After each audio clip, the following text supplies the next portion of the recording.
Late Tamil Nadu Chief Minister J. Jayalalitha's close aide and ousted AIADMK leader V.K. Sasikala hinted at her re-entry into politics. முக்கியமான நேரத்துல மட்டும்தான் குரல் கொடுப்பேன். அந்த சமயம் இப்ப வந்துருச்சு.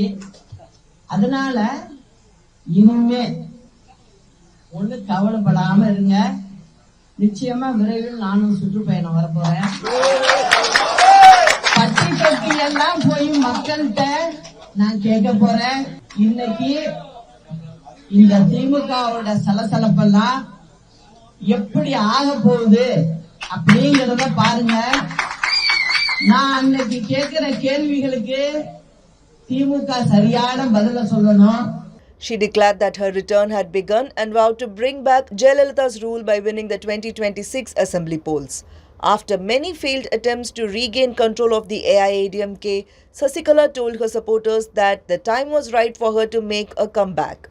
She also said that because of a selfish view, AIADMK, which was once the third largest party in the country, came in third and fourth places in the recent Lok Sabha polls and lost deposits in many seats.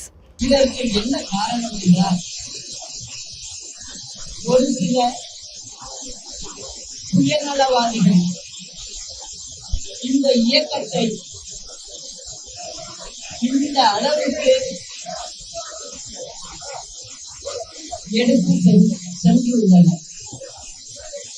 இது எல்லாவற்றையும் நானும் முழுமையாக பார்த்துக் கொள்கிறேன். Replying to Sasikala's statement, AIADMK leader C. Ponnayan said, reentry துவங்கிவிட்டது என்று சொல்லுவதில் பொருள் இருக்கிறதா? மக்கள் கேலிக்கூத்து என்று நினைக்க மாட்டார்களா? நடக்காத காரியத்தை, ஒரு பொய்மையான காரியத்தை சொல்லுகிறார் என்று சொல்ல மாட்டார்களா? Vikramandi Assembly constituency has a by-poll coming up and the AIADMK has announced that it will boycott the by-election.